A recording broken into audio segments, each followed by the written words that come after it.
जय हिंद दोस्तों, कैसे हो आप सभी। उम्मीद करूंगा कि आप सभी बहुत ही बढ़िया होंगे।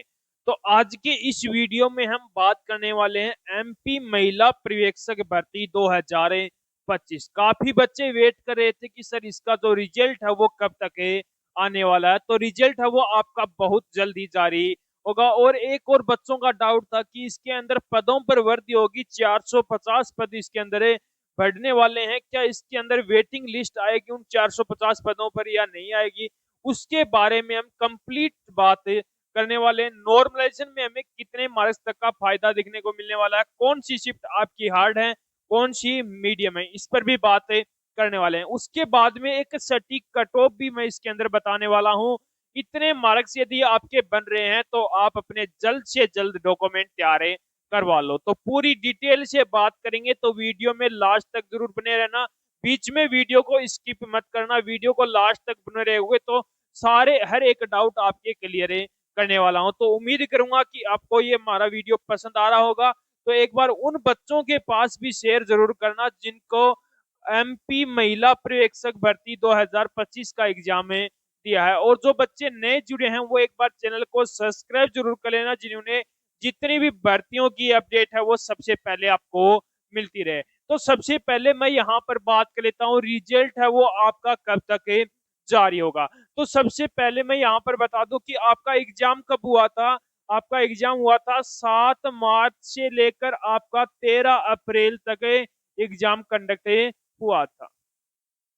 7 मार्च से 13 मार्च के बीच, 13 अप्रैल के बीच में आपका एग्जाम में कंडक्ट करवाया गया था। जैसे कि आपको पता हुआ, जैसे ही एग्जाम कंप्लीट होता है उसके 2 मंथ के बाद में आपका रिजल्ट जारी किया जाता है। तो अप्रैल अप्रैल से जून, अप्रैल से 7 मार्च से अप्रैल, अप्रैल से मई, मई से जून, यानी कि 2 महीने आपके कंप्लीट हो चुके हैं। अब 2 महीने यदि आपके कंप्लीट हो गए हैं तो आपका रिजल्ट है वो तैयार हो चुका है। बहुत जल्दी आपका रिजल्ट जारी होने वाला है।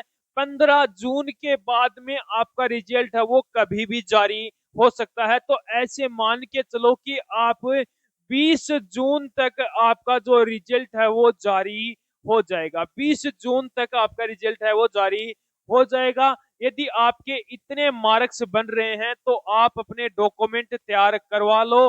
आपके यदि आपके इतने मार्क्स बन रहे हैं और आपके पास डॉक्यूमेंट नहीं है तो आप बहुत बड़ी गलती कर रहे हो। अब मैं यहाँ पर बात कर लेता हूँ कि पदों में वर्दी, पदों में वर्दी यानी कि आपकी जो वैकेंसी है वो इंक्रीज होंगी, कितनी इंक्रीज होंगी, वेटिंग लिस्ट आएगी या नहीं आएगी। तो सबसे अब जो रिजल्ट जारी होगा वो आपका 660 पदों पर आपका रिजल्ट जारी होगा।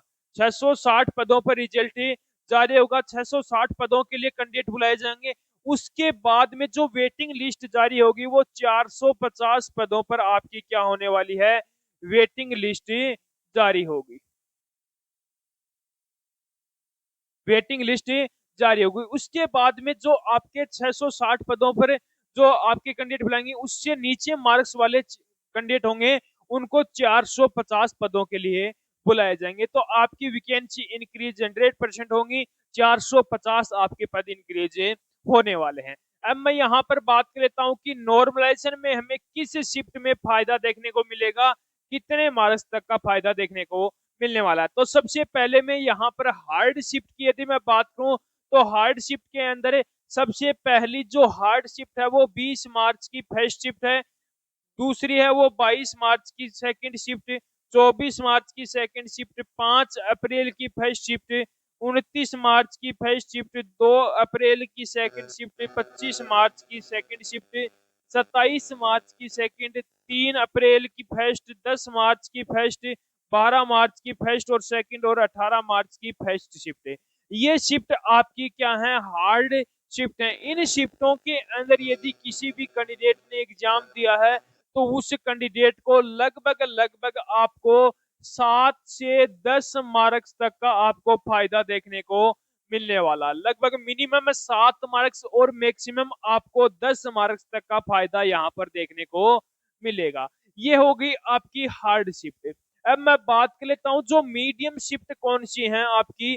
तो मीडियम शिफ्ट की यदि मैं बात करूं तो मीडियम शिफ्ट के अंदर आपकी 10 मार्च की सेकंड शिफ्ट, 13 मार्च की फर्स्ट और सेकंड शिफ्ट, 20 मार्च की सेकंड, 27 मार्च की फर्स्ट, 26 मार्च की फर्स्ट और सेकंड, 29 मार्च की सेकंड और 24 मार्च की फर्स्ट, 3 अप्रैल की सेकंड, 10 अप्रैल की सेकंड, 5 अप्रैल की सेकंड और 13 अप्रैल की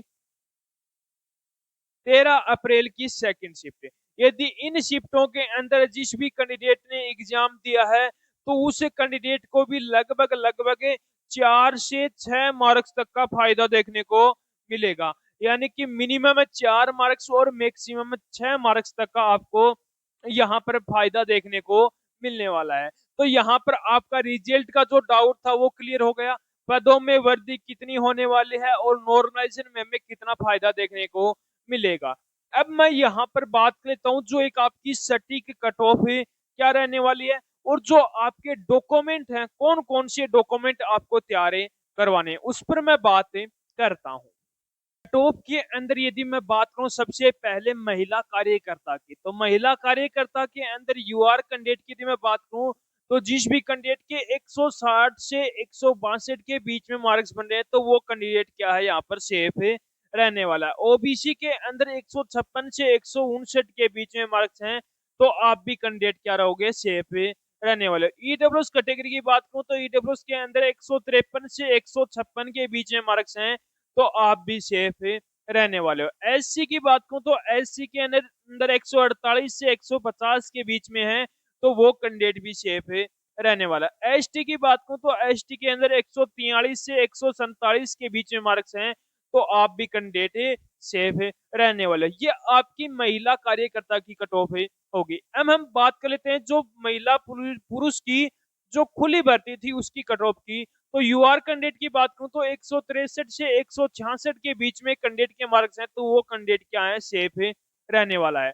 ओबीसी की बात करूं तो 159 से 161 के बीच में, ईडब्ल्यूएस की 154 से 157 के बीच में मार्क्स हैं तो वो कैंडिडेट भी सेफ रहने वाला है। एससी की बात करूं तो 148 से 150 के बीच में, एसटी की 140 से 144 के बीच में मार्क्स हैं तो आप भी कैंडिडेट क्या रहने वाले हो सेफ रहने वाले। यदि आपके इतने मार्क्स बन रहे हैं तो आप अपने जल्द से जल्द डॉक्यूमेंट तैयार करा लो, आपके पूरे पूरे चांस बनते हैं कि आपका सिलेक्शन हो जाएगा। अब आपके इतने मार्क्स बन रहे हैं तो आपको कौन कौन से डॉक्यूमेंट की जरूरत है, तो वो डॉक्यूमेंट है आपकी 10वीं 12वीं की मार्कशीट, ग्रेजुएशन की मार्कशीट आपके पास होनी चाहिए, आधार कार्ड, मूल निवास, जाति, आय प्रमाण पत्र, पासपोर्ट साइज फोटो और अनुभव प्रमाण पत्र होना चाहिए। यानी कि 10 आपके पास पासपोर्ट साइज फोटो भी इसके अंदर होनी चाहिए। ये आपके इतने मार्क्स बन रहे हैं तो आपको ये डॉक्यूमेंट जल्द से जल्द तैयार